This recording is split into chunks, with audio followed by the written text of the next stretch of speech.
And we are live. Welcome, everyone, to tonight's episode. We are now at episode number 9. Tonight, we have an extra special guest, Robert, a.k.a. Caveman. He is the admin of the Florida Brotherhood of Preppers Facebook group. And we also have my co-host and partner in crime, Brendan. Tonight, we're doing another episode exploring the different Facebook groups, mutual assistant groups, and related, activity groups that are mostly in Florida. And so we're talking shop with the various people that have founded these or running them as admins to kind of get their perspective on things, what their journey has been, and how they operate, and possibly learn some tips and tricks from them. So tonight, please welcome Robert, a.k.a. Caveman, and he's going to give us a little bit about his story. All right, Robert, can you take it away? Hey, obviously, name's Cave. My name is Robert. Nickname's Caveman. Founder of the Florida Brotherhood Preppers. Started a couple years back. Me and a buddy, we actually started it. He was wanting to do something a little bit more extremist with it. I didn't want to. We ended up deciding on a preppers group, and that's how it started. And we try to keep it non-paramilitary. We try to keep it strictly prepper related. Drama in the group.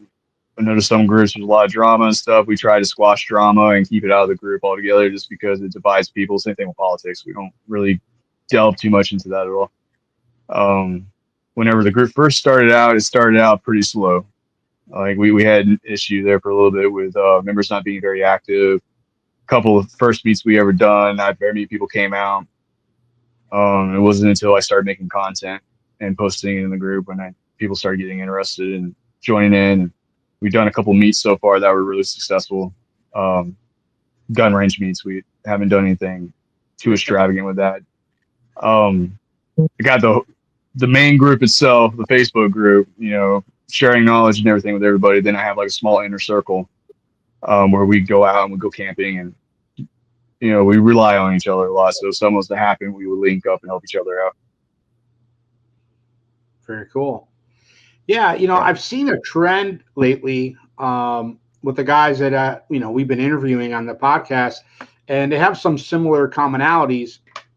Where in the beginning they were either they started as a political activist type, group, or resembled some kind of, paramilitary or militia type stuff or 3%ers, but quickly didn't like, the flavor of that kind of preparedness, for a variety of reasons.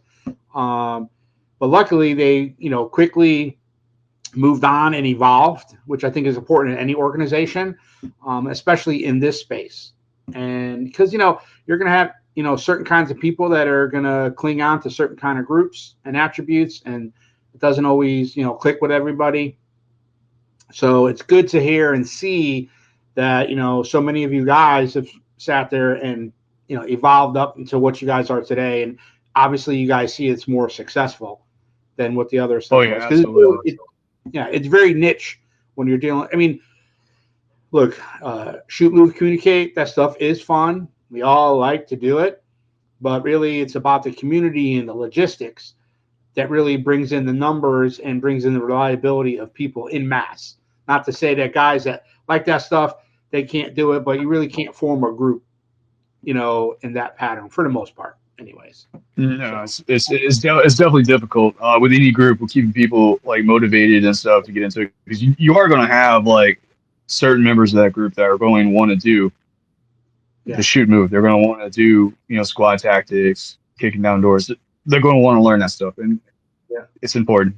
Self defense is important in any prepper community. Self defense is important, but like you said, logistics outweighs that a little bit more because you have to know how to be self-sustainable. And you don't want to bring any negative attention to your organization either. That was my biggest fear, was bringing negative attention to my organization. Like I had a guy who joined, and at first I thought he was jam up. I was like, oh man, he'll be a great person to add as an admin or a moderator, and started noticing some of the photos he was posting, and I was like, oh, that flag in the background, that's I recognize that flag. That's a white supremacist flag. Yeah. And come to find out, he was part of this. He was actually a founder of a militia, believe it or not, here in Florida. And I was like, oh. And I started talking to him. He's like, oh man, that life is like behind me. I'm not a part of that no more. And I'm like, yeah, I'm gonna have to kick you from the group. And this is why, because you already have that negative image. People know your face. People already know what you were about, and Yep. you're up in my group. And if they see you in my group, they're gonna automatically categorize you with us, and we're not about that because we have a wide variety of people in my group: white, Yeah. black, gays, all Yeah. kinds of people. Like it's Yeah. generally like I feel is American. It Yeah. is completely 100% American. We get all kinds of people, different religions, different political views, and everybody gets along because we try to keep the drama out and we try to keep politics out of it, Oh and it yeah. runs smooth. Absolutely. Yeah. Well, the guys that have those attributes, they don't either understand or don't care that there's a lot of guilty by association. Now, Yeah, it's one thing if you have some beliefs like that we could stand behind, that are inclusive, not exclusive. Okay, then we're like, hmm hey man, we're not going to stand for you being canceled. We're with you. But when you're doing all the other type of stuff, it's just it's hard to muster any kind of support for that, in yeah, mass. and honestly, like I feel like he did change his life. I really do. I feel like he changed his life. He posts good. He actually posts some pretty good content when it comes to prepping and all that stuff. But like that, his past, and his image that he had in his past, people see that, and that just doesn't go away. Your reputation doesn't just change Yeah, overnight like that. So that was yeah, one of my biggest fears. I saw that, had a member bring it up too because they noticed it too right around the same time I did, and they're like, "Hey, what's up with this guy?" And I was like, "Yeah, I already know about him.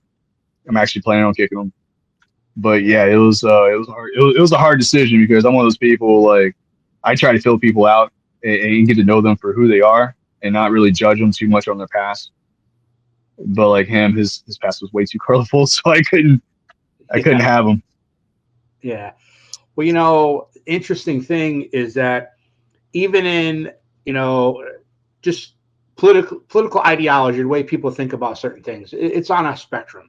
So even the people that swim in this space say they're more on the right of Republican or libertarian and what have you. Even there's division, whether you are Yep. anti-vax or pro-vax, pro-Trump or anti-Trump, DeSantis or not DeSantis. And I speak from a Florida perspective, you know, open sooner, open later, after the lockdowns. And so I try to keep politics and religion and everything else out of all the activities we do.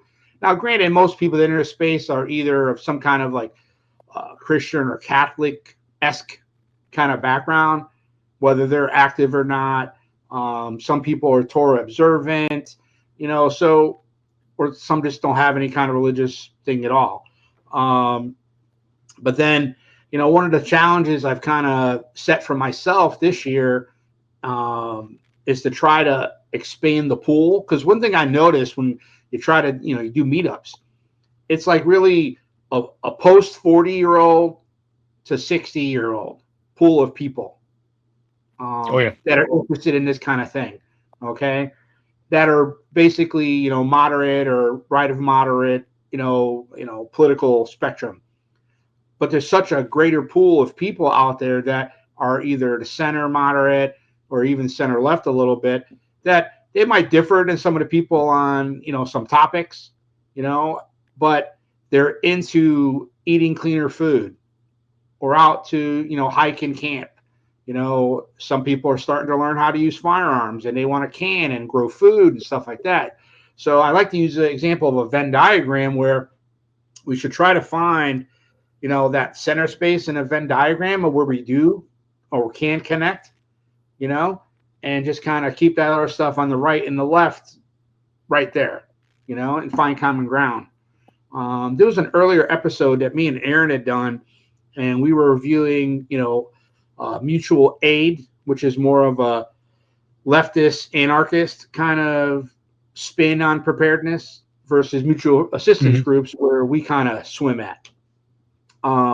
There seems to be a heavier lean on ideology, for politics and, and economic systems in mutual aid versus we don't talk about it as much in mutual assistance from my experience.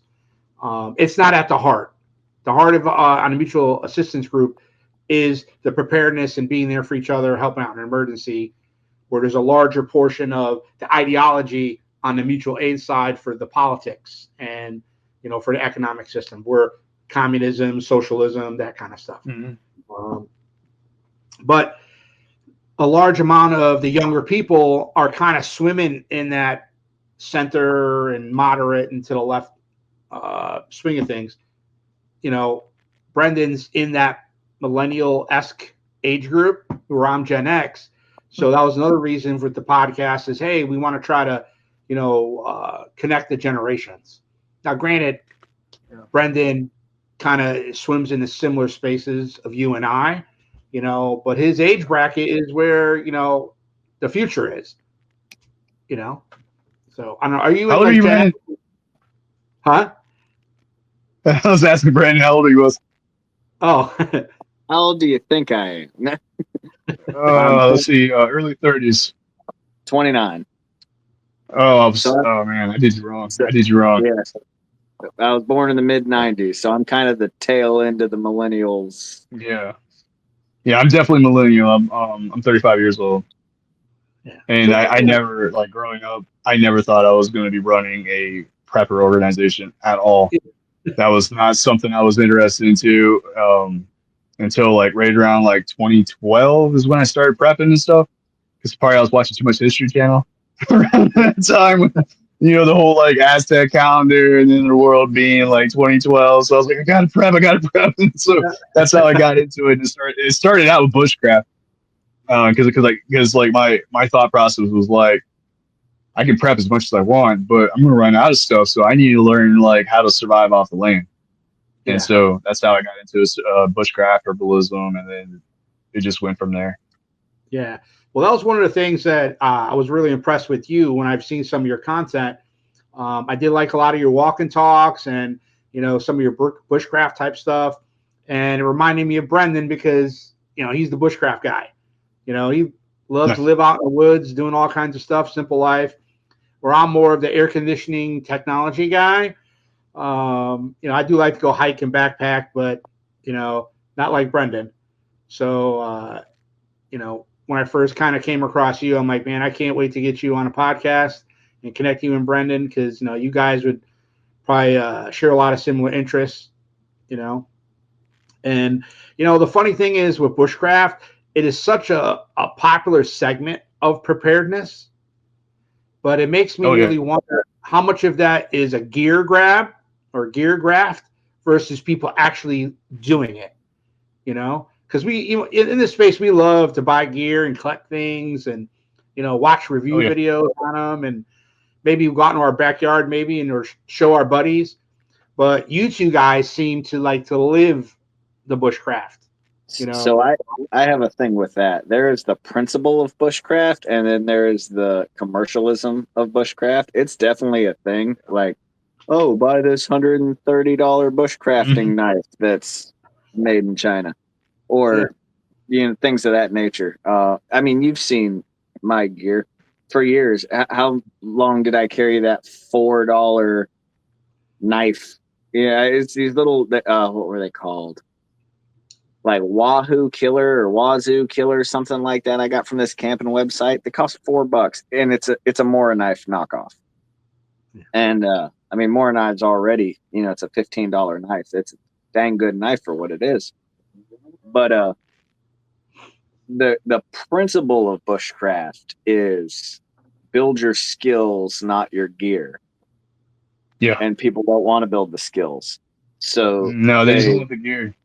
They commercialize on the gear and go, oh, I'm a bushcrafter. I had a guy one time we were talking, and he's like, oh yeah, I'm really into bushcraft. And I was like, all right, cool.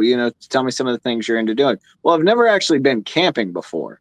It's like, oh, you like watching bushcrafting videos. You've bought all the stuff, you watch the videos, but you've never been in the woods. We were talking about striking fires with ferro rods, right? I carry a big old ferro rod with a magnesium block. And somebody was telling me, I was like, oh yeah, but when that runs out, you're gonna want to know how to do a bow drill fire. And it's like, I've done hand drill fires, I've done bamboo fire saws. They suck. They all suck. My ferro rod I've used the absolute crap out of that thing for the last 3 years and have barely put a dent in it. I mean, thing's the size of my pinky. And second off, Bic lighters work just as well. It's Yeah. like the old joke. I forget who says it, but it's like if Daniel Boone had a Bic lighter, he would have carried that, not a flint and steel. It's like, let's get this fire lit now. Yeah, it's cool to know how to do that, and take it from my experience. Me and my brother were out on a hike one time, decided to go out fishing, end up getting stuck in it. We were in a very hilly area. And so the valley is the river, and we ended up getting caught in a storm, and there was a small mudslide. Mudslide seems like exaggeratory, but like it cut us off from our trail. And so we've got to now walk waist deep through this water for like 5 miles before we can get onto a good spot. We're cold as hell. We're trying to start a fire. I'm trying to do a hand drill for like 30 minutes. He's standing over me trying to keep what little bit of wood we have dry. And just as I get smoke, 2 canoers are coming up the river like, hey, you guys okay? It was beautiful. And then they told us we were like 300 yards from a dock. So it ended up, it's like, fuck the fire. We're just going to keep moving on. But it's that, yeah. Do I have the knowledge to do it? Absolutely. Do I really, really wish I had a lighter in my pocket then? Absolutely. I don't smoke anymore. I haven't smoked in a couple of years. I still carry that everywhere after that trip,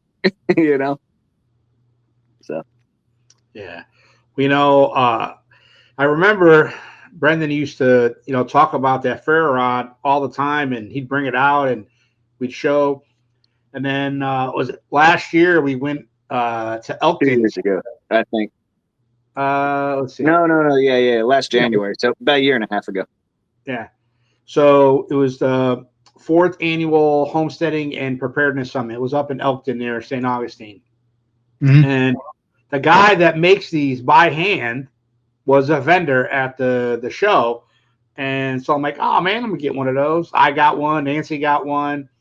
But there was all kinds of – but it was neat to talk to him, listening to his stories. And I think he was friends with Chris Weatherman. He's the guy that's the author for the Going Home series of books. Just to plug that guy real quick, because I absolutely love his stuff. It's a Pure Fire Tactical. Yeah. And he sells 2 different kinds. He's been on Survival Dispatch and a couple of the other prepping channels. I ran into him at a gun show, just walking around, and happened to notice he had a book on EMPs lying on his desk. And so I stopped and started chatting him up. But he's got a folding version, and then he's got one that has a rather large handle that is a storage container. I think they're like $45-50, but I mean the ferro rod's literally the size of my pinky, and then it is encompassed with a magnesium rod around it that's probably 3 times the size. Mm-hmm.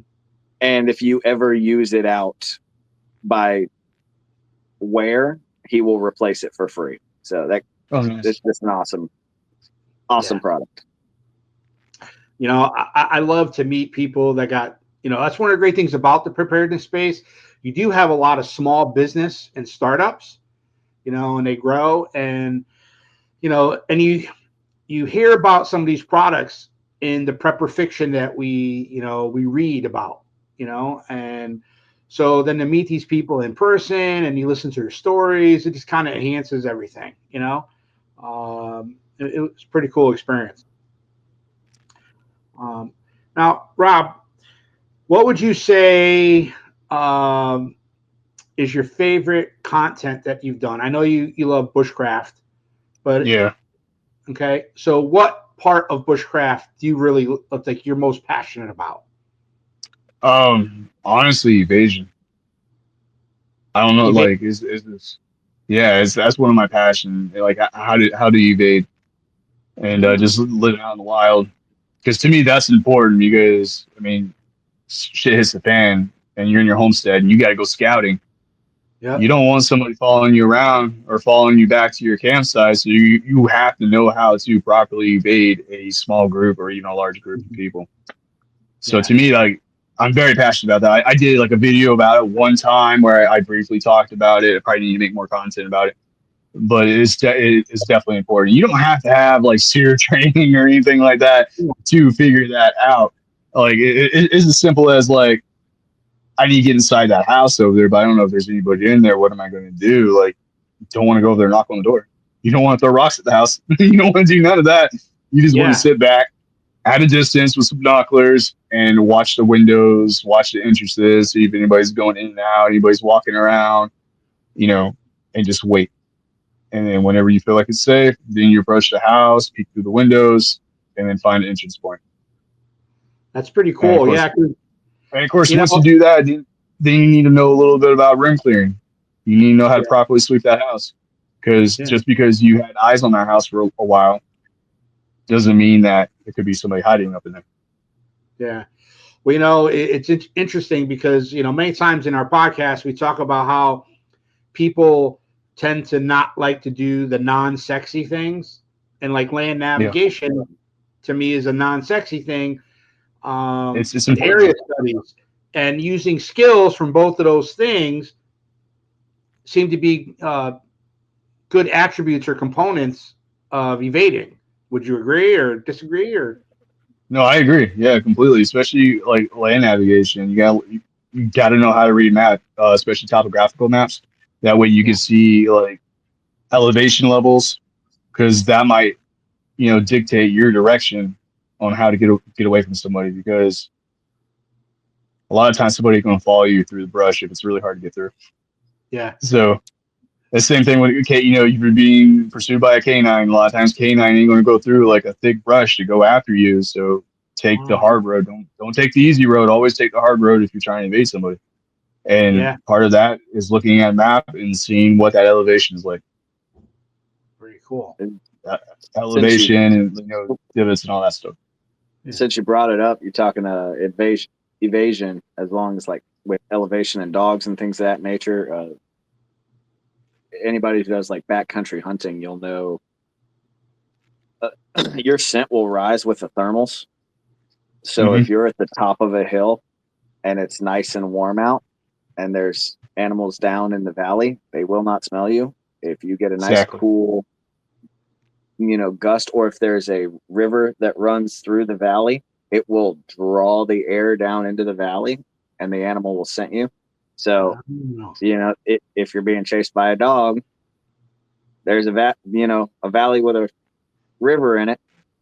You want to be low in that valley. You do not want to be higher than that Exactly. canine because it's going to Yep. sniff you out. If you're in the valley and there's no river and it's a hot day, you don't want to be lower than that dog. You want to, Nope. or whatever animal. So one of the things that I do with my guys is we'll take them out hunting or something, and everyone thinks they're the sneakiest guy on the planet for some reason. Everybody's gonna be a sniper, and everybody's gonna like, what was his name? The white feather, Hathcock. Everybody's gonna crawl for 3 days, through the field and not be detected. So one of the They've things I obviously tell never. people, right? So I'll tell people, if you can get Uh, within 10 foot of a white-tailed deer, you're golden. And I don't know how many times people was like, oh, there's one 200 yards away. Let's take one step that direction. It wins you and then takes off. It's like, I didn't even do anything. I was like, you did so much and you don't realize it. So, yeah, that's definitely a skill to be learned. yeah. And I yeah. think your average person doesn't have the patience and the focus to do it. I mean, especially now these days. I mean, we can't standing in a line for 5 seconds while whipping out our phone and scrolling Instagram or Facebook or something. So to me, it's, amazing that the guys that, do force recon or the snipers, the raiders or the tier 1 guys and rangers. It's like, man, I mean, how do you guys even have the discipline to do it? Getting my like late teen and early 20-year-old nephews to sit in a tree stand for like 4 hours is like pulling freaking teeth. Yeah. So it's like they're golden for the first hour. They're excited. They're kind of not paying attention the second hour, and hour 3 and 4. They're just like, they're kicking the side of the tree. They don't care anymore. That being quiet's out the freaking window. Yeah. The patience is being lost. So, all right, Robert, so we know what you're most passionate about. What do you think is your biggest hole in preparedness? Doesn't have to be bushcraft or what have you, that you realize it's a hole and you're trying to figure out how you're going to fill that hole. Honestly, herbalism. Like I have a little bit of knowledge into it. Like I'm still studying, but it's one of those things where like there's a lot of research that goes into herbalism because there's so many plants that are lookalikes. Mushrooms are lookalikes, so there is a lot of trial and error and just straight up research you got to do with it. Like there's a lot of plants out there that like I come across and I'm like, want to eat that. But I don't really know. Then I have to go back and research it. So it's all like one big game, and that's something that I feel like it's a huge hole with my knowledge that I'm currently working on because I know it is something that I need to know and I need to be familiar with. Yeah, it's another one of those non-sexy things, but Yeah, it is popular though in preparedness, and a lot of the people that come around to our events, they all seem to be into medicinals in one form or another. mm-hmm. And Sam from the Florida Prepping Hub, him and Cindy, they're really into that. And whether it's medicinal medicines or tinctures, is that the same thing, Brendan? A tincture and a So a tincture is just a delivery medium. So tincture is a liquid, a salve is a thicker, more of an oil based, and then an herb is just the dried plant itself. Yeah, so tincture is usually in either like a vinegar or an alcohol base. Oh, okay, that makes sense because Cindy had mentioned on the podcast that because we're having an event coming up on June 21st, there's going to be a DIY solar generator portion, the potluck, and then we're going to have medical tinctures, and she wanted everyone to bring like a 1-pint jar. At the last event I went to, we made a salve. I don't know if you guys can be able to see this in the camera. It is thicker. Let's see.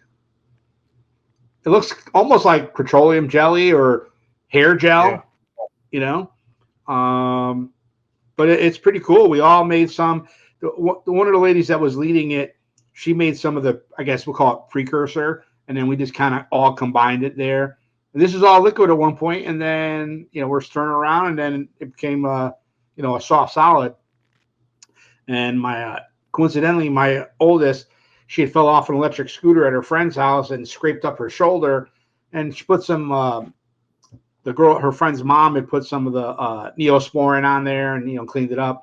But when she came back home after the event, I started letting her use this, and she liked this better than the Neosporin. Now, one thing that I learned when I was at that medical event is that they said you can do almost everything with herbs and plants and stuff. It just takes longer than the pharmaceuticals that we use in society. It depends. Oh, so one of the ones that I like, so most people are familiar, most people who are into herbalism are familiar with like comfrey salves. I love comfrey. It works amazing for healing.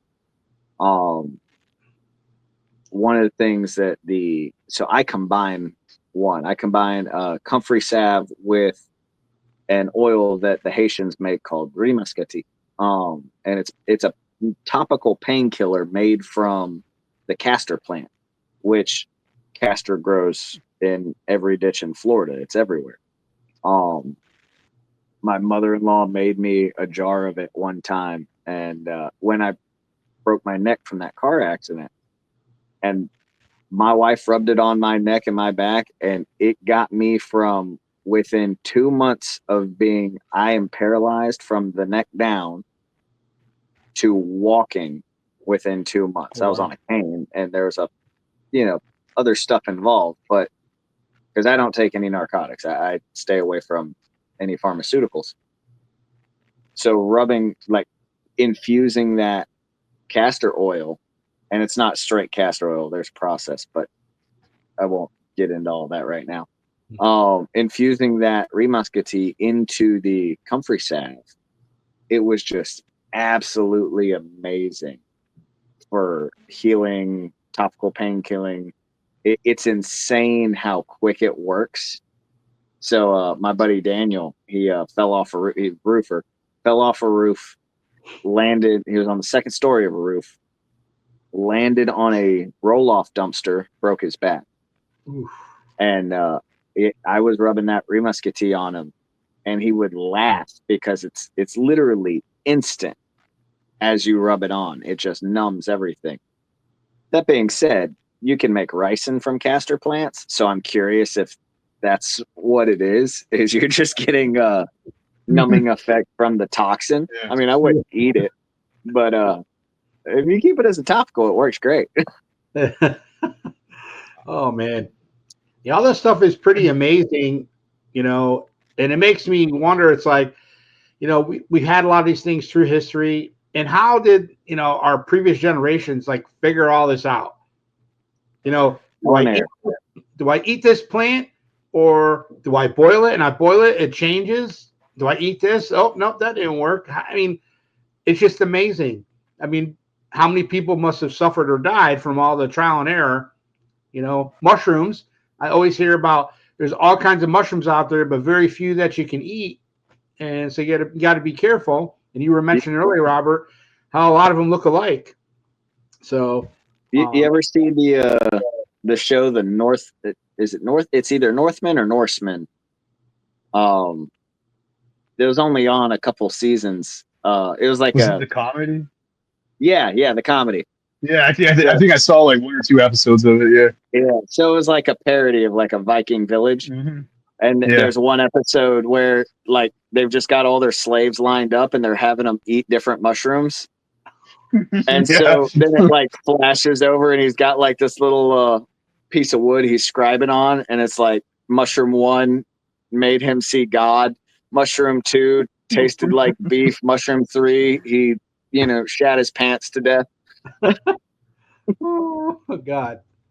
It's funny. Oh, I really like speaking of like tinctures and stuff, I really enjoy goldenrod. That was I made a tincture out of goldenrod one time, and every time I get sick I take some goldenrod tincture and it kicks the sickness in half. Like I'm not sick as long as usual. Very cool. Yeah, it's good stuff. I'm wondering if a lot of these I mean, when people start gardening, you always hear about they start making herbs and spices and stuff like that for all their, for their food. But I wonder how many people actually start making all the medicinal type of plants and how hard it is to actually do it in Florida. Now, you've mentioned several things, Brendan, about, this grows in ditches and that grows in ditches or in bushes on the side of the road.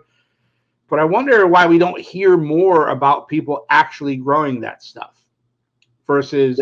There's a couple reasons. So if you look at something like castor, because there is a poison, a well-known poison that can be made from it, you're not supposed to grow it. I think there's something to do with analog laws. I think you can have them like ornamentally, but if I recall correctly, you can't have more than like 1 or 2 plants, and you can't like self-propagate it. Now things like the Ostoseed, the Cereseed that I talk about all the time, there's no laws against that. People just don't grow it. It grows so prolific around here. I don't. I grow it every now and again just to have seeds. Mhm. But I mean, I can think of 2 or 3 places within a mile or two of me that I could just ride down the road, strip it off a fence for anything I need. Yeah. And you've got a few things like that. So the castor, the cerasee. I had another one on the top of my head when you asked that question. I completely, but wild lettuce. You know, some Yeah, people that's a call good it one. opium lettuce or morphine lettuce. Native Americans used it. A lot of people today still use it. There is zero FDA regulations on it. You can grow that in your backyard. However, everybody identifies it as a weed and thinks it's ugly. So nobody grows it, you know? But it's a great It's natural like with painkiller. goldenrod too. Yeah, exactly. Yeah, a lot of people think they're allergic to it, but it's actually the ragweed they're allergic to. So a lot of people Yep. they see goldenrod, they just mow it over, they don't bother growing it. It's actually very medicinal. Yep. Ah. Yep. Dandelions too. So dandelion is, I forget the Latin for it, but so Latuca virosa is wild lettuce. Dandelion is in that Latuca classification. So you can use dandelion as a painkiller if you process it the same way. I don't think it's as strong as wild lettuce, if I recall correctly, but it will work as well as you can eat dandelion. So Ah. there's a bunch of stuff like that that's just either people don't know it because it hasn't been passed on, or I personally think we've kind of like, we have self-induced amnesia because we're a commercialist society. Again, don't get me wrong, I love capitalism, but we've gotten into this throwaway, we don't need knowledge, we don't need things that are going to last forever, because you can just go down to the store Yeah. and get it, it's like, talk to any random person on the street, ask them what season bananas grow. They don't know because they can get them year round. Yeah. And it's like, what season do strawberries grow? Outside of Florida, how many Americans know strawberry season? Because you can get them year round just because of the nature of our industrialized farming processes. Yeah. Well, when I visited St. Augustine, I took some of the tourist stuff because when my kids were in elementary school and we'd go on a field trip, and they had like um, was it like the old hospital that was in St. Augustine, and they'd taken little sections and stuff, and there was a apothecary? I don't know if I'm saying it right. Apothecary. Apothecary, yeah. And they had a bunch of jars of different things and stuff like that. And they were like, "Oh, it was showing how you can do food dye. And it's basically crushing bugs Mm-hmm. to make like Cochineal. Yep. Yeah, red number 4 or 5, whatever number it was." And I was like, man, and I'm like, I wonder why they don't have something like that in this day of, hey, I want to eat organic or I want to eat clean and what have So you. they do. That's in most of your stuff. It's just, it's not labeled as bugs. Yeah. It's labeled as either cochineal or confectioner's glaze or shellac, Yeah. things of that nature. So with my dietary restrictions, I have to look out for stuff like that because bugs aren't kosher. Bugs aren't clean. But yeah, no, that's a very common thing. It's still done. Um, but yeah, Well, there's a bunch of stuff like that. do you know of any kind of a store, and it's for you too, Robert, in your areas that you know has like an apothecary? Apothecary. Isn't that like how the old pharmacies used to be? They used to have all that kind of stuff. Yeah, That literally Pretty much. make it on a spot. On a spot. we have a over in Gainesville. It's not too far from me. It's about an hour. There is a farmers market, and they have a little section there with all kinds of different herbs and medicinal stuff that you go in, you can actually buy. Now they're all dried up already, obviously. Yeah. But yeah, that's the only one I could think of. And a lot of people that I've seen shopping there, I mean, they go in there and they get stuff, but I think they're mostly getting the stuff for cooking. But a lot of the Yeah. stuff you can use medicinally too if you knew Yeah. what you were needing. I would bet in some of the ethnic food stores, there's probably some Yeah. variation of certain things.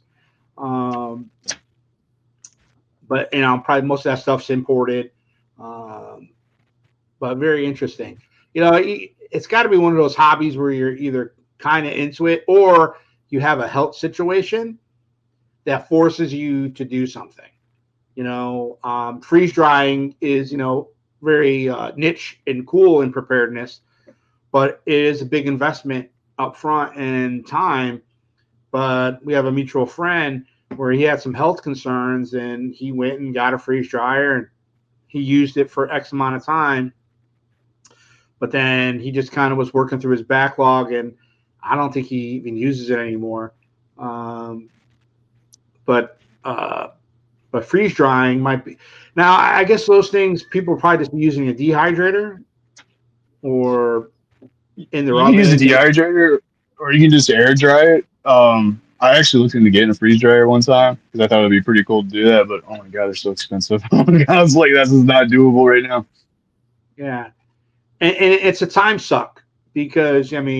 you can get one with 4, 5, or 6 trays now, but a cycle takes like a day and a half, so it's not like you're putting in baking a bunch of loaves of bread and an hour later it comes out of the oven. Oop, we put the next batch in, and but it also the return is pretty cool because it'll last you 25, 30 years if you store it right, depending on the food.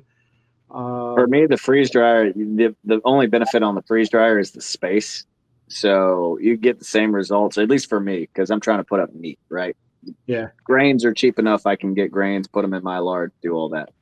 But for like meat, like you said, you're talking 30 hours in the freeze dryer, the $7,000 freeze dryer, Yeah. Yeah. and go from there. But I mean, how many times have we butchered animals at my property where we just literally start? I'll have a table set up with my daughters, and they're just hacking meat and putting it in jars, and I have somebody just man the pressure canner. Yep. And that guy's job is, okay, you watch this pressure canner. Every time a cycle goes through, you just put a new one in, And what was the last cow we did? We pressure canned, I think, a little over 90 pounds over the course of the butchery. Yeah. So it's. And one of the great things about canning, it's such a great community event. I remember when I started canning, and then I was showing Brendan, and he just went full board. And for me, I did the easy route. I'd go buy some lean meat from the store or whatever and put it in. But no, Brendan's butchering his cows. And we'd have all kinds of people from the network go over and help out and learn that experience. Makes Now, it so Robert, much easier when you have 12 people. oh yeah, exactly. Robert, have you ever experienced anything like that? Do you can at all or? Yeah, I used to can actually. I haven't done it in a while though. Just got out of the habit of it. I still got all the equipment to do it. I just Yeah. work all the time, get lazy. Yeah, yeah. Life, But yeah, it's definitely one of those skills that you need to know. Because most people can on stovetop, but you can go make a fire outside and can right there on top of that fire. Yeah. So my And just backup. Yeah. Sorry, I didn't mean to cut you off. Go ahead. No, you're fine. No, you go ahead. I was about done. Yeah. So my backup for years was I bought a little $30 propane burner for like deep frying a turkey. That Mhm. 4 cases of jars and a 20-gallon propane tank, and that was my okay. The freezers ever go down, we're just gonna can everything in it, and that would be my Yeah. fail safe for a long time. I've now got the freezers on solar, so it's not a problem, but it's still a good thought to have. If you figure quart jar holds 2 pounds of meat, right? So that's 24 pounds of meat per case. If shit's hit the fan and you come across a white-tailed deer, it's Florida deer, so you're only going to get 30 or 40 pounds of meat off the thing. Mm-hmm. Yeah. But you have 2 cases of jars and a pressure canner, you've got a deer that's going to last you a while. Well, And that's something Uh, people don't think about, though. I'm what's sorry. that? No, I didn't yeah, mean to Robert. interrupt you. I didn't. Oh, what I was saying, that's something that people don't think about is the skill of canning and having that equipment on hand. Yeah, Because, like, anything could happen. Like, we get hurricanes all the time. Hurricane hmm come through, wipe out power, and you be out of power for a very long time, and depending on what area you live at, that you might end up having to go outside, create a fire, and, like, can all your frozen stuff because you don't want to go bad. yeah, Like, it's very important skill for, like, any prepper to yeah. know. It is very popular in the preparedness space, like from a YouTube perspective. There's just tons and tons of content for it. So just like a freeze dryer, you see people. The big catch for a freeze dryer is like, oh yeah, I'm gonna make my own long term storage because they're thinking they're replacing Mountain House and peak Hmm. fuel and all that. But these people were buying it and they were freeze drying candy because they were doing it they were justifying it, let's put it that way, as a money maker. And but then the market got saturated with it. Where candy became really effective is especially in the beginning where people with families that had 5, 6, 7 people in their house between the kids and the adults and stuff like that. So they're constantly making big meals and they would buy in bulk and in volume. So then it's just like, hey, well, we eat a lot of soups and stews and canned meat and vegetables from our gardens and stuff like that. So people, excuse me, I think they fell in love with the idea of canning, watching all these homestead family shows, and they were really cool. But then in reality of it, it wasn't fun for them, or they didn't have the garden. Well, you didn't need to grow your own garden. You can go buy it in bulk at Sam's or Costco or whatever. Well, Hmm. that's not sexy, you know. I'll do it when I get my homestead, or my bug out location, another fantasy. Because a lot of people want to live their best life these days, but they don't want to make the sacrifices of XYZ to go have this over here. Well, Um, I just like to point out too, like, a, it is a valuable skill to learn. yeah, Uh, but the equipment's not getting any cheaper. no, So No. when I bought my canner, I got the big, what is it, 28 quart or the one of the larger ones. I got the same size you have, Dom. yeah, the Uh, Presto 32 was it 32 quart? it might be, and like I bought mine for $35, in what 2020 or 2021, something like that. They're Yeah, like $120 now. yeah, And same with like the pitcher pump wells, the hand pump wells. I put mine in for I think $100. I helped a buddy put one in a couple months ago. We were over $300 after everything was said and done. It's like stuff's not getting any cheaper. no. What do Mm-mm. you think was the big price increase since you did a similar bill? Was it the pipe for the shaft?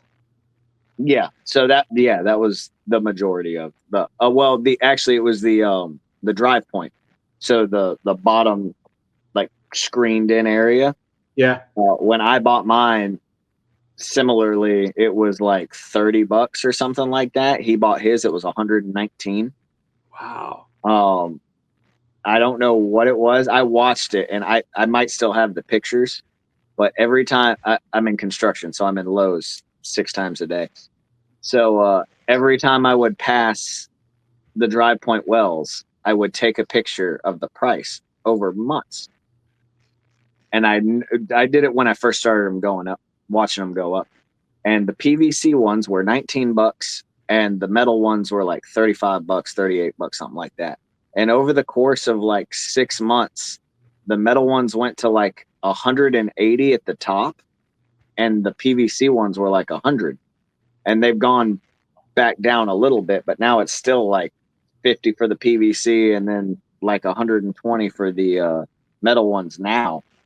Wow. And I noticed something that caught, like, I found odd. Every time I took the picture, it was the exact same inventory.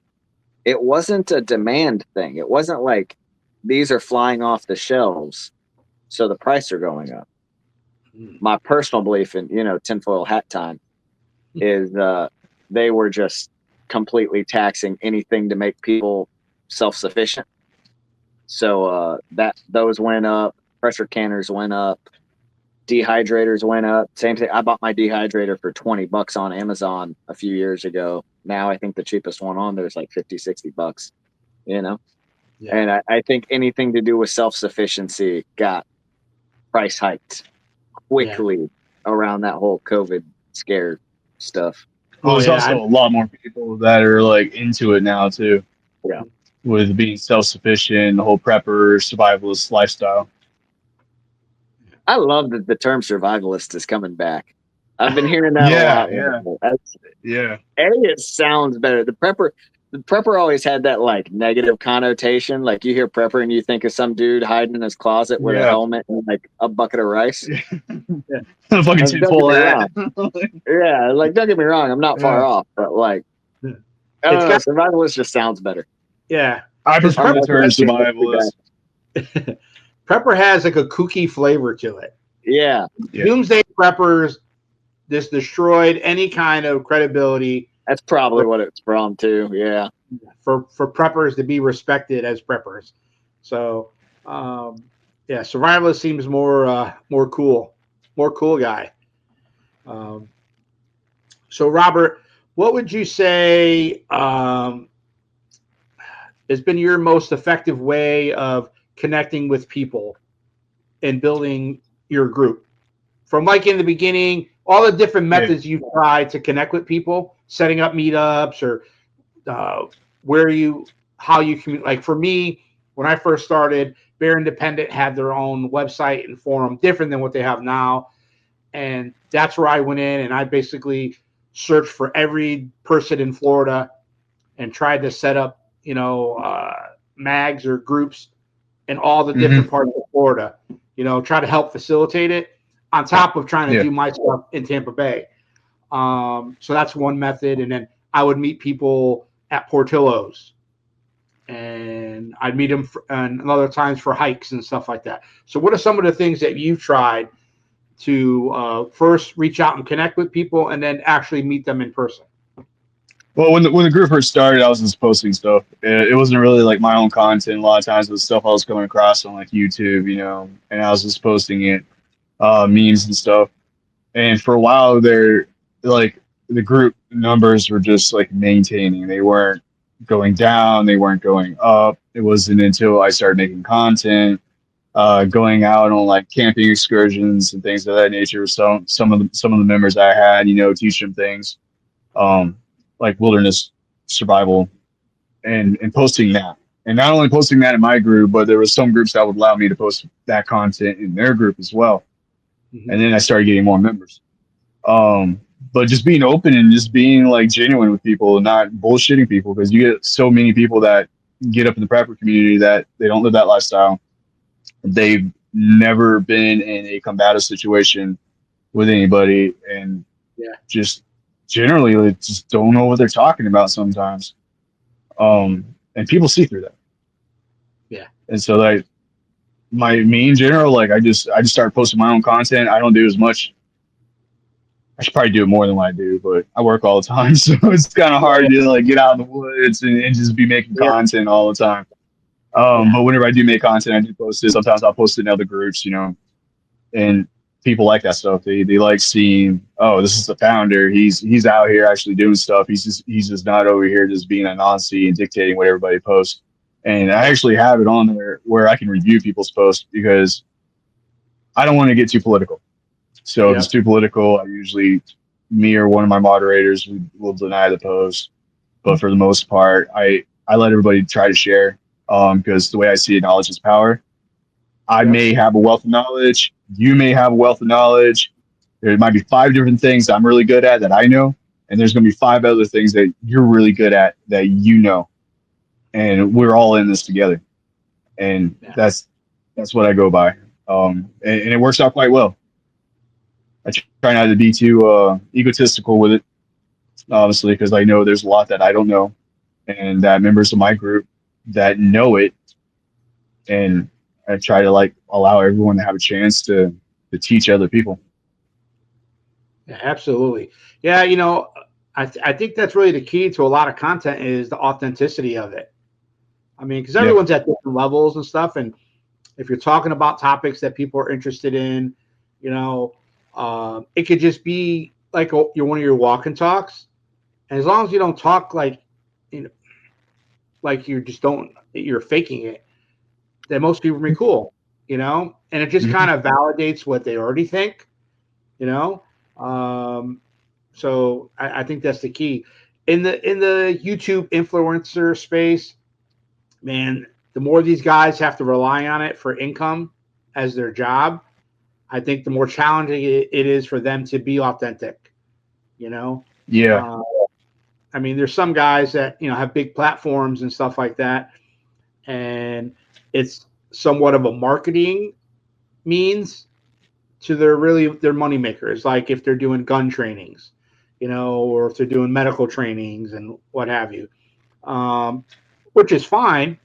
I mean, if you're putting out some authentic content and people are willing to view it, more power to you and stuff like that. But at what point does it impact what you're going to say or what you're going to talk about? That I think that's a big question. I mean, we're just a bunch of guys just talking shop and stuff like that, and getting some views, but we're not doing this for a job, so we really don't have to be too concerned about saying what's the in thing. We just want to talk about stuff that is interesting and authentic, and see how people like it. to me, it's a passion. I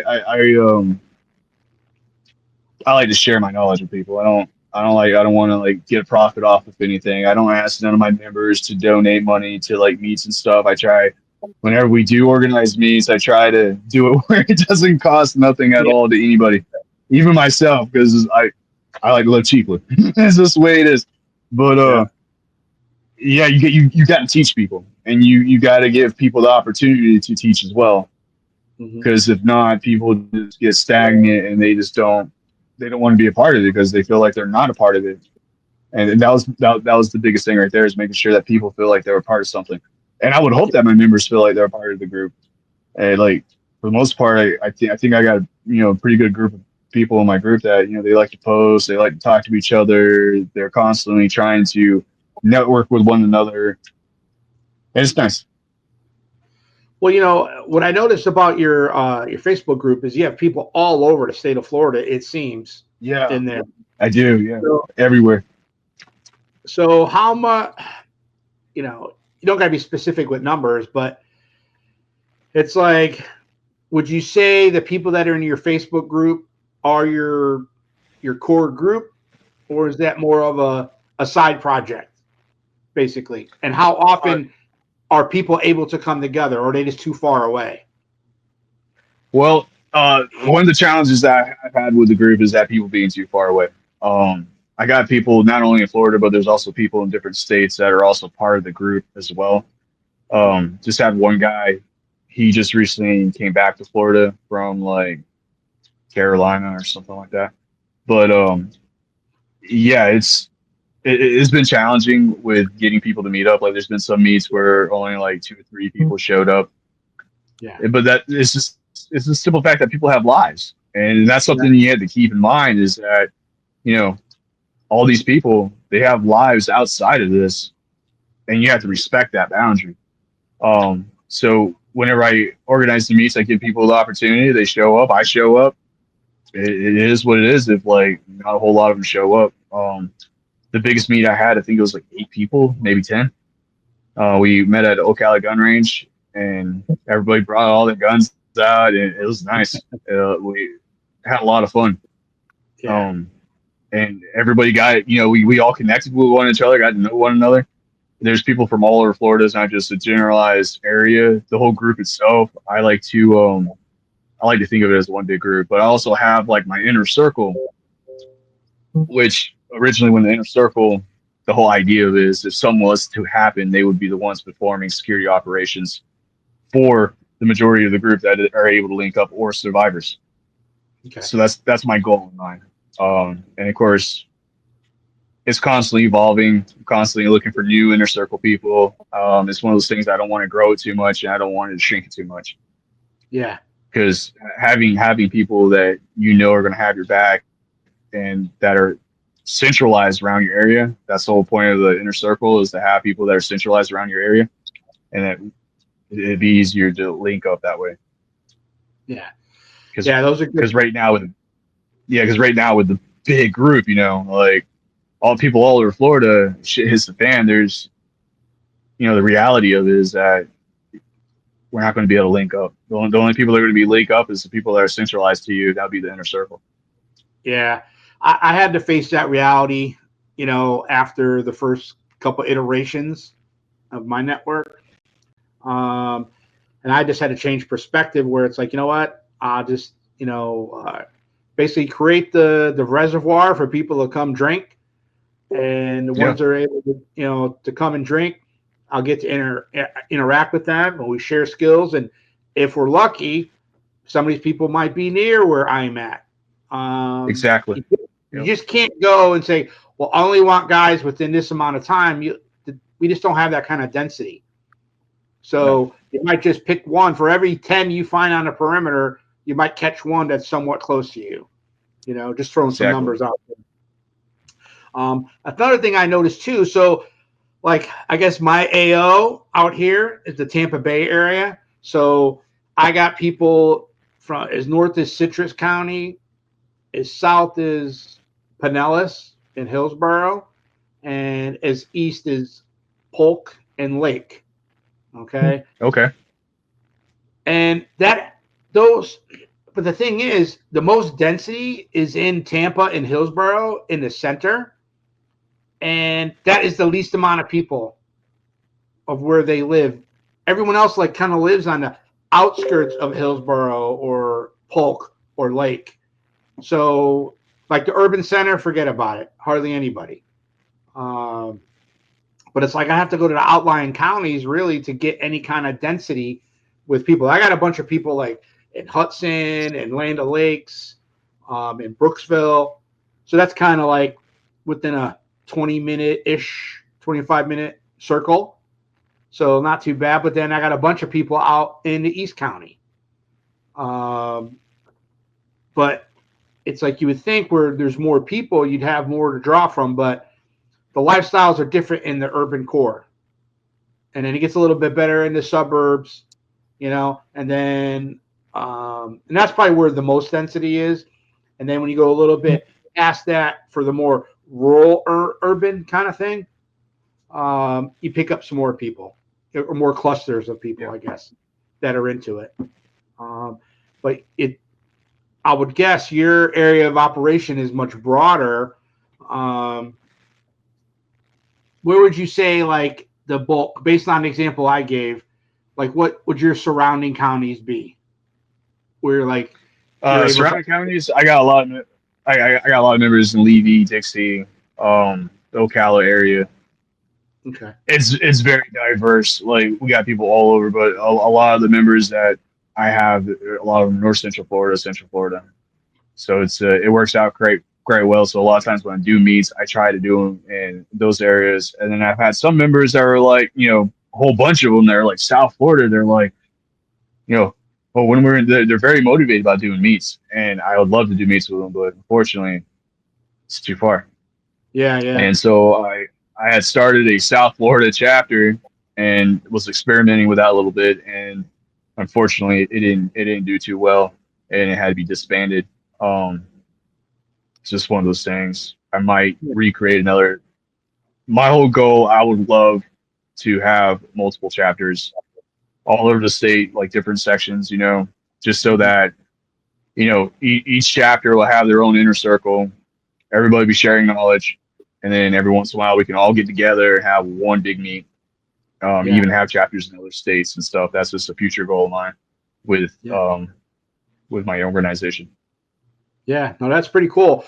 Yeah, when I was chatting with Sam and Scott, what I was telling them is that, once we have all these podcasts laid out, I try to get everybody together virtually so you guys can all meet each other.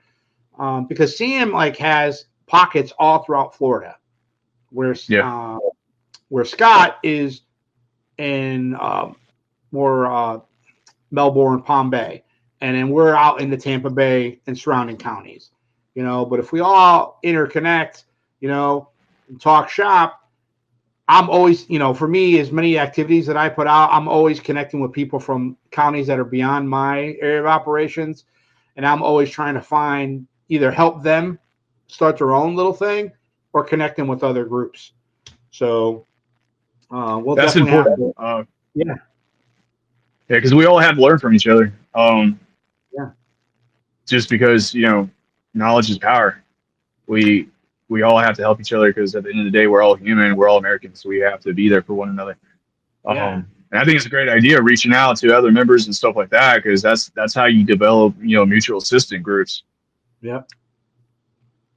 Yeah, and when things happen, I know last year when Milton came through, Brendan was able to connect with some people out in your neck of the woods. I think what county was that up, Brendan? Where you and the family went to evacuate? It was Leesburg. I don't know the county up there, but Okay.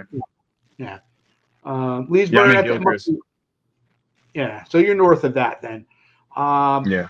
But in those type of situations, or something happens, we're like, oh hey, I know some guys up there because I know my ex-wife and she wanted to evacuate with my girls, and so I was like, okay, and she had rooms set up in Alabama and everything.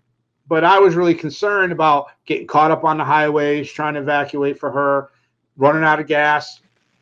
But I had virtual connections with a couple of guys from the Viking Preparedness Network, and those guys offered to be on standby if something happened. And one guy lived in Gainesville or just outside of it. Another guy lived outside of Tallahassee. So we had phone numbers. I gave them, I was in communication with them, as, my kid's mom and them were making their way up there. So that came and gave me a little bit of peace of mind, So that's one of the great attributes that, all the different groups interconnect and interact. They get to know each other. You can develop those kind of relationships in cases of emergencies or, going on vacation and something happens, and help each other out.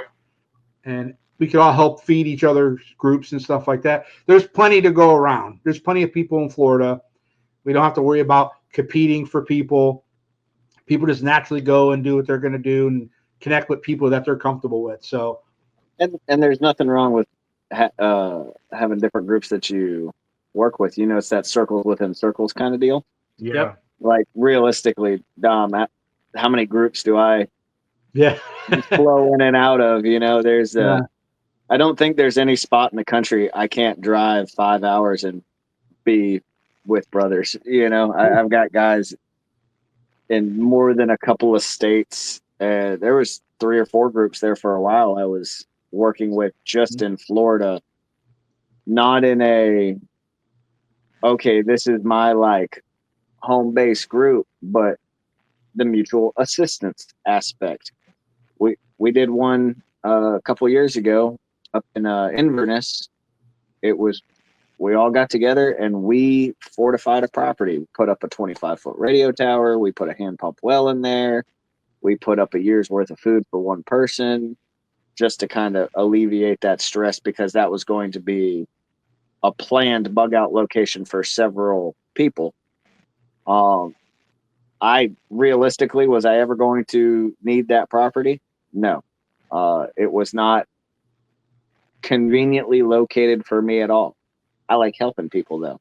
yeah, And they helped me a couple of times, got to get a lot of good training out of it. So there's nothing wrong with, okay, if you do have a group that's 2-3 hours away, go do stuff with that group, show FaceTime. And guess what? Okay, your property is untenable.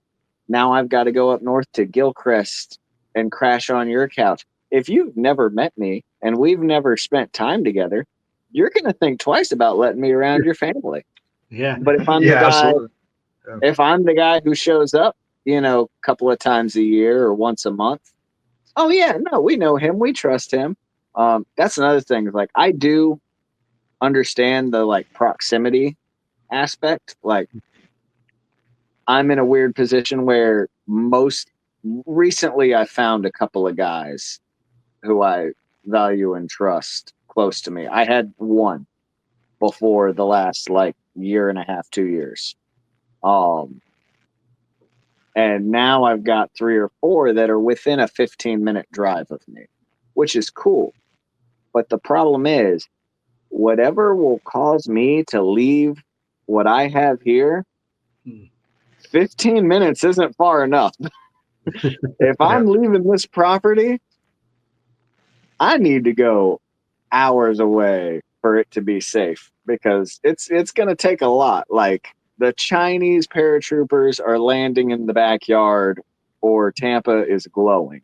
You know what I mean? It's like it's like there's going to be a few things that so it's valuable to have, you know, those couple hour away properties. Yeah. You know. And it's fun. I mean, last year we went to HAP Summit. It was me, Brendan, his family, my friend Nancy, and we all just drove up there. And it wasn't like we were expecting these massive skill sessions because we're all advanced preppers. But really, we were going up to go camping with our friends, you know, break bread, have some camaraderie, and just interact with some other people that are in the space and see if anything just piques our interest. It was more important for that versus what am I going to get out of these sessions. So I bring that up because when you're able to interact with other groups, hey, you just all caravan up to, you know, Gilchrist County and you camp out for a couple of days and you have some, you know, training. People come in, everyone kind of mentors others. We have some stuff set up, but it's really about breaking bread and get to know each other and talk and shop. And then, you know, you head back, you know. I think a lot of people in preparedness don't connect with that. They just don't understand how that is valuable. And it is. But it takes us evangelizing it, I think, and showing by example, hey, this stuff is valuable. Well, It's not there's also so many people out there that have ill intentions. So a lot of the people in the prepper community are very reserved and secretive in a way. They don't want to just throw their location out there to see anybody. They don't want to just go out there and meet people. Like I've experienced that in my own group. Just people that were a little shady, making other people feel uneasy in the group, things of that nature. Yeah. So that's something real to think about. Well, yeah. Well, you know, we always keep in mind the personal security issue for people that have properties and stuff. I know in the past when I've thought about like doing group events, it was like going to a campground. Everyone, hey, these are the campsites, you know, that are available. Let's all, you know, grab a bunch and we'll all do stuff. Then it keeps it neutral, you know. I mean, we've been pretty lucky because like our big events we have at an actual property, but they also have public events there. And so, and we don't camp there. You know, they actually hold concert there once a year. That's like a whole weekend where people go and they bring RVs and they camp out there in tents and stuff like that. So they make accommodations for that. But that's very niche there, but it's open to the public. But most of our events are like one day, they're during the day. And, you know, we keep track. It's like we keep track of who's coming, who's there. But again, it's already an open facing thing where like coming up to your house, we haven't even met yet, you know? So just to give that example, it's like if we were ever going to go meet you, you know, it'd probably be better for us to go and meet at some mom and pop restaurant somewhere halfway between, you know, have a face to face, you know. So, you know, just stuff like that. You got to be willing to find a solution versus make excuses, which is very, you know, relevant in preparedness. People are quick for excuses. You know, I'm not saying that you are, but just in my experience with people. No, you're right. You're right. You know, at some point, you got to take risks in this stuff. You know, like we're in the forefront because, dude, I'm doing a podcast, I'm hosting events. You know, I'm comfortable with it. I do my own, you know, security measures and stuff like that. But then you got people on the other end where they don't want to even go out to a public event with Oh somebody. yeah. It's like, man, you're never going to, if you can't learn to read people and build community now, how are you going to do it in an emergency? You know? So I just want to touch on that real quick. Yeah. Me and Aaron were having this conversation either yesterday or the day before. There's a lot of preppers who are like, OPSEC, bro, I'm not giving any information. And it's like, all right, first off, you have no operations, so therefore there's no OPSEC. Like, there's nothing you have I want. And second off, the amount of open source intelligence on somebody with something as simple as a first name and a last initial and a general location is insane. So I err on the side of caution.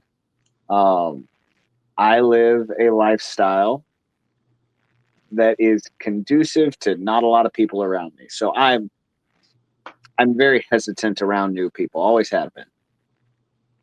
So I go on deep dives. I meet somebody for the first time. I'm getting some information, and first time meeting Aaron, all it takes is a Google of the name.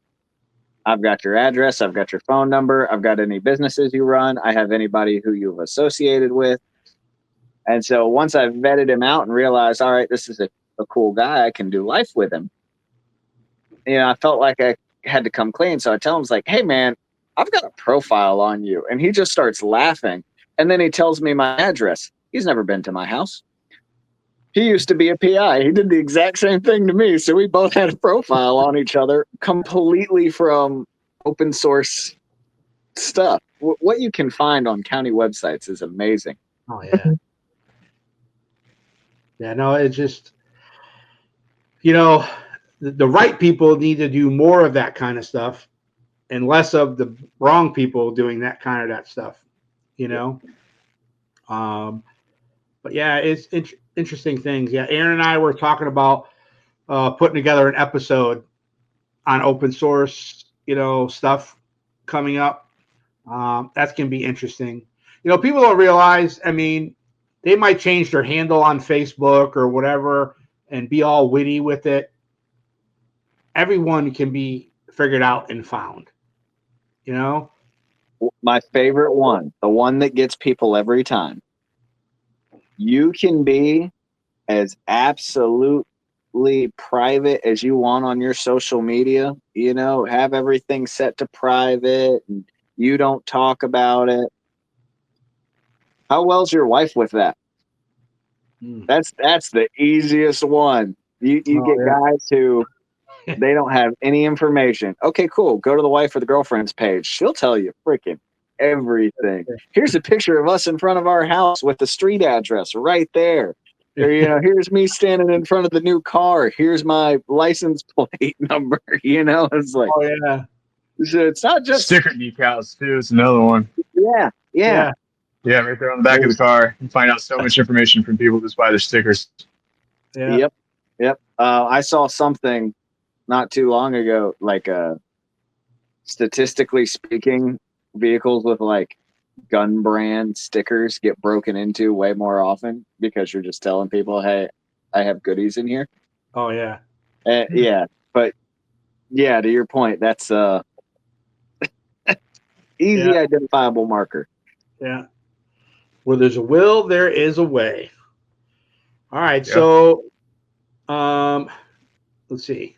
Robert, you got anything else? We're going to close this one out. You got any last things you want to share?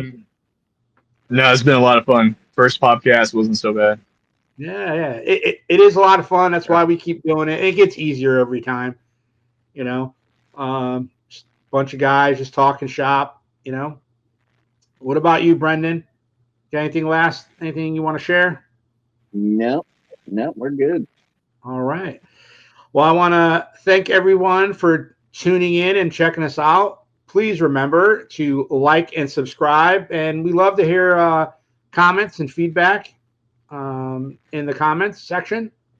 Also, remember that there is an event coming up in Missouri, K-Town on Saturday, June 21st.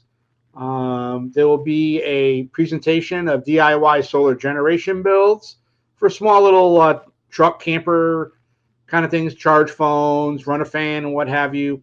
It's about the skills and the camaraderie out of this, and then gives you a good baseline to learn the ins and outs, and then you can build an even bigger DIY one. I mean, yeah, it's easy to go buy a little Jackery or a little EcoFlow, but they're not as fun. And, you know, when something breaks, you can't fix them yourself. So having those skills and to understand what spare parts are available out in the world can make all the difference. And in the afternoon, we're going to do medicinal tinctures. This is our first co-hosting event with the Florida Prepping Hub with Sam and Cindy. They were on episode 6 recently. Great folks. I went to one of their events earlier. I mentioned it with the little the salve, medical salve that we made.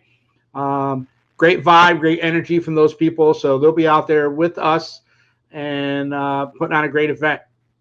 So hope to see everyone out there. If you have any questions, just pop a comment in there, and or see on the 10 or 12 different Facebook groups that I've posted the information on, and you'll find a way to find us. All right, everyone, have a great rest of your week and be safe out there. We'll see you next time. I hope you enjoyed this episode. Please remember to like and subscribe and share with your friends. We will see you next time.